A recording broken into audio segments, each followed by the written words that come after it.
जय हिंद दोस्तों, सैनिक समाचारों में आपका हार्दिक स्वागत है। आज बात करते हैं सबसे पहले हेडलाइंस में जंतर मंतर पर जूता मार। ओहो हो, देखिए ये क्या हो रहा है। एक नया प्रोटेस्ट का तरीका है कि सैनिकों को ही मार रहे हैं जूते। हास्यास्पद, आप देखती है। दूसरी बात का तो रक्षा मंत्री जी का ऐलान, सेना तो मजबूत होगी लेकिन सैनिक नहीं। आखिर क्यों भाई ये बात कह रहे हैं। और तीसरी बात करते हैं कि आधार कार्ड का काम खत्म, यानी एक पीसीडीए से एडवाइजरी निकली है और जिनको डेमोग्राफिक फेल की प्रॉब्लम आ रही उनके लिए ये बहुत अच्छी बात है। खबरें करते विस्तार से। सबसे पहले जरा आप ये वीडियो देखिए। पूर्व सैनिक जैसे जवानों के गद्दारों को जूते मारो, इन बेईमानों को। पूर्व सैनिक जैसे जवानों के गद्दारों को जूते मारो, बेईमानों को। और वीडियो में वो लोग क्या कह रहे हैं हमारी तो कम समझ में आ रहा है कि पूर्व सैनिकों के गद्दारों को जूते मारो चारों को, वीर नारियों के गद्दारों को जूते मारो चारों को, पूर्व सैनिकों के लिए ओआरओपी पर, एमएसपी पर, धोखेबाजी पर, यानी भड़ास निकालने का एक नया तरीका है।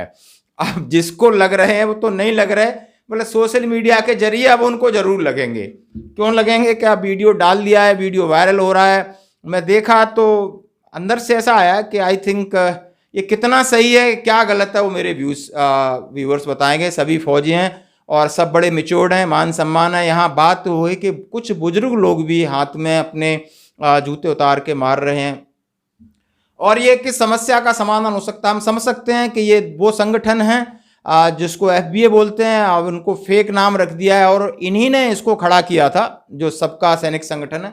और 13 लाख रुपए का भी हिसाब किताब इनको पैसे दे दिए जिन्होंने खुद अपने खून पसीने से चंदा किया था और अपने मोमेंटम को लिए किया था, आगे दिया था। तो ये बहुत बड़ा एक दर्द सा है शायद सबका सैनिक संगठन को, क्योंकि एक बार बीच में एक स्टेटमेंट आया कि जननी कहा था कि यानी एफबीए का जो जन्म हुआ है वो सबका सैनिक संगठन है, यानी जननी भी वही है, पेरेंट भी वही है। लेकिन आखिर ये इस तरह का मतभेद और अलगाव हुआ है, इसके पीछे मैं पूरी तरीके से नहीं जानता हूं, बट जो सामने दिख रहा है उसी को अपने व्यूवर्स को बताता हूं जो हम पे भरोसा करते हैं कि शायद ये कितना सही है कितना गलत है। हम सबका सैनिक संगठन है, जो भी है, आप लगातार बहुत मेहनत कर रहे हैं, प्रयास कर रहे हैं। अब आपको आगे बढ़ना चाहिए। जो साथ देगा, जो अच्छे होंगे साथ देंगे, नहीं सबक देंगे, इस कहावत को लेके आपको आगे बढ़ना चाहिए। जम दौर से अपना एक ड्राफ्ट बनाएं और जोर शोर से चुनाव आ रहे हैं, लोग आपके साथ फिर जुड़ेंगे, क्योंकि आप चल रहे हो तो जुड़ेंगे। जो चल ही नहीं रहा है उसके साथ कौन जुड़ेगा भाई? जो चल ही नहीं रहा है वो बैठा है, उसके साथ तो कोई जाएगा नहीं।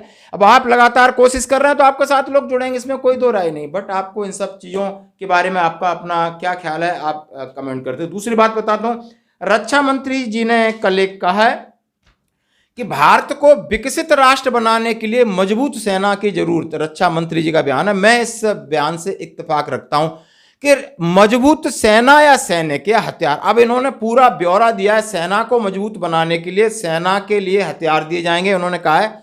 और ये कहा है दिल्ली छावनी के 276वें वार्षिक दिवस समारोह में डिफेंस अकाउंट डिपार्टमेंट डीएडी के डिजिटल इनोवेशन पहल, यानी आप बहुत सारी चीजें इलेक्ट्रॉनिक्स कर रहे हैं, बहुत सारा आप संसाधन खरीद रहे हैं, बहुत सारा आप बदलाव कर रहे हैं, बहुत सारा लगातार सब चीजें हो रही हैं, लेकिन आपके बदलाव के ऊपर बहुत सारे प्रश्न चिन्ह लग रहे हैं। आप चीजें बदल रहे हो, यानी आपने कंटोनमेंट बोर्ड बल के मिलिट्री स्टेशन बना दिए, या आपने राशन बदल दिया, आपने वर्दी बदल दी, लेकिन जो प्रॉब्लम है वो क्यों नहीं बदल रहे? आप मजबूत करना है तो सेवादारी प्रथा क्यों नहीं बदली कर रहे? क्यों नहीं आप उस लड़के अमित को न्याय दिला पा रहे जो सीधा सीधा उसके पेरेंट्स आरोप लगा रहे हैं कि एक औरत की, एक लेडीज की वजह से, एक अफसर मैडम की वजह से एक पूरा परिवार आज उखड़ा पड़ा है, सीबीआई की जांच मांग कर रहा है। आपने अग्निवीर बनाकर यूनिटों में जरा ईमानदारी से सर्वे कराइए। तो कोई ईमानदार है दिल पे हाथ रख सकता है, वो जमीन का बंदा जानता है कि ऐसी एडवाइजरी निकाल दी, इनसे ये काम नहीं कराना, वो काम नहीं कराना, मेहमानबाजी बना के रखा हुआ है। क्या इससे सेना मजबूत होगी?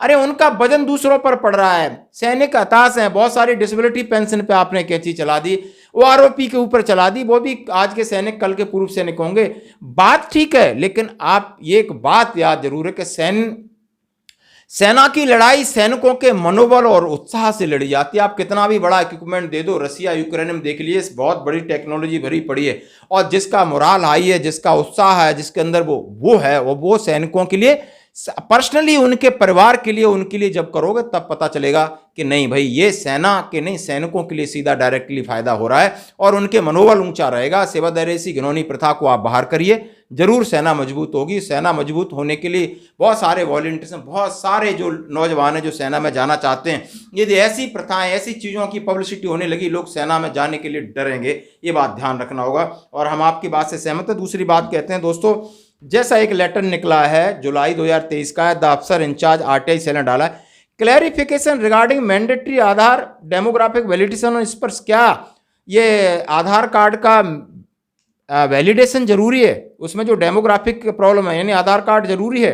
तो उनका जवाब आया है, with regard to the information sought vide para number so and so letter cited under reference, it is intimated that as now Aadhaar is non mandatory document for migration of data of defence pension from bank various PCT to Sparsh system. यानी अब Aadhaar card कोई non mandatory document है, कोई mandatory document नहीं कि आज आप स्पर्श में जा रहे हो। आधार की क्या जरूरत है? आपका पेंशन बुक है, सारा डाटा आपको मिल रहा है, आप उसको माइग्रेशन करिए स्पर्श में। और हाँ, एक बात उन्होंने कहा कि यदि कोई भी आधार कार्ड के थ्रू डिजिटल लाइफ सर्टिफिकेट उस इंटरफेस पर जाता है, देता है, तो उसका फिंगरप्रिंट है जो जाता है, तो आधार नंबर इज मैंडेटरी। तो आधार नंबर इज मैंडेटरी इन स्पर्श database pensioners. The individual concern में प्लीज भी इन्फॉर्म अकॉर्डिंगली एंड योर, मतलब अभी आपको समझ सकते हो कि आपका आधार डेमोग्राफिक फेल है, आधार में कुछ नाम है, या आधार में जैसे आपने देखा होगा महाराष्ट्र के कुछ सोल्जर हैं, उनका सरनेम पहले फौज में बाद में, ये मामला कोर्ट में भी गया। अब ये मामला क्लियर हो गया है कि आधार कार्ड की आपको कोई टेंशन नहीं, उसको जरूरत नहीं है। आधार नंबर से आप सिर्फ डिजिटल लाइफ सर्टिफिकेट कर सकते हो तो जरूरत है, अदरवाइज उसकी स्पर्श के रिगार्डिंग और माइग्रेशन के लिए कोई जरूरत नहीं। आज की खबरों में इतना ही, बने रही हमारे साथ। जय।